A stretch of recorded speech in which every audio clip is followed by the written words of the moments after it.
22 जनवरी को बड़ा रेल हादसा हो गया है। इस हादसे में अब तक 11 लोगों की मौत हो गई है। हादसे से जुड़ी जो तस्वीरें सामने आई हैं वो डराने वाली हैं। अब सवाल ये उठता है कि ये हादसा हुआ कैसे। चलिए आपको इसकी पूरी कहानी बताते हैं और ये जानने की कोशिश करते हैं कि इस हादसे में अब तक क्या क्या हुआ है।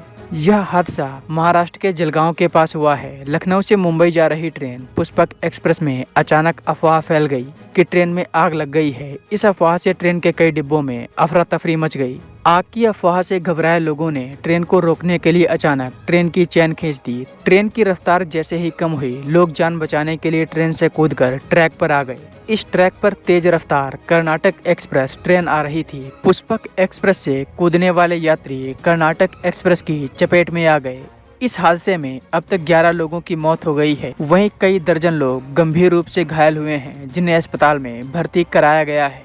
कई लोगों की हालत बहुत गंभीर है, इसलिए मरने वालों की संख्या और भी ज्यादा बढ़ सकती है। ट्रेन में आग लगने की यह अफवाह किसने फैलाई, अभी इसकी जानकारी नहीं है। इस ट्रेन हादसे पर उत्तर प्रदेश के सीएम योगी आदित्यनाथ ने दुख जताया है। सीएम योगी ने मृतकों के परिजनों के प्रति संवेदना व्यक्त की है। इस हादसे पर महाराष्ट्र के मुख्यमंत्री देवेंद्र फडणवीस का भी बयान सामने आया है। उन्होंने कहा है कि जलगांव जिले के पचौरा के पास एक बहुत ही दुर्भाग्यपूर्ण घटना में जान माल के नुकसान की घटना बेहद दुखद है। मैं उन्हें अपनी भावभीनी श्रद्धांजलि अर्पित करता हूं। मेरे सहयोगी मंत्री गिरिराज महाजन और पुलिस अधीक्षक घटनास्थल पर पहुंच गए हैं और जिला कलेक्टर थोड़ी ही देर में पहुंच जाएंगे।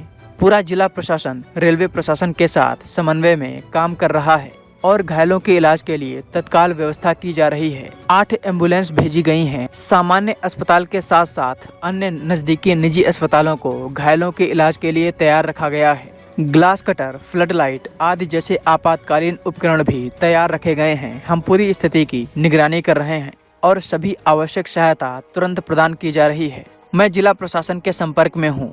रेलवे की तरफ से इस घटना को लेकर क्या कहा गया है, आइए वो भी आपको सुनवाते हैं। नहीं, हमने हेल्पलाइन नंबर तो जारी कर दिया है। लखनऊ जंक्शन पे एक बूथ भी, इमरजेंसी बूथ है, वहाँ पे भी लोग जानकारी ले सकते हैं। बाकी तो जहाँ पे हुई है हादसा, वो इंक्वायरी के बाद ही पता चलेगा कि क्या हुआ क्या नहीं, अफवाह किसने फैलाई, क्या किस तरह की अफवाह थी। इस हादसे को लेकर कांग्रेस की तरफ से नाना पटोले ने बीजेपी पर जमकर निशाना साधा है। आइए आपको सुनवाते हैं कि उन्होंने क्या कुछ कहा है। जलगांव में पुष्पक का एक्सप्रेस का जो दुर्घटना हुई है, वो दुर्घटना में कम से कम जो आंकड़े हमारे सामने आ रहे हैं कि 24-25 लोग उसमें मृत हो चुके हैं।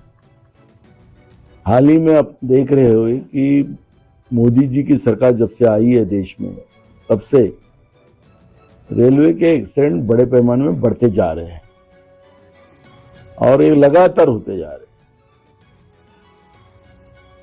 सरकार मोदी जी की घोषणा करती है कि हम अब योजना लाएंगे, अब किसी की जान जाएंगी नहीं, निरपराध लोगों की मृत्यु नहीं होगी। कवच नाम की योजना लाई।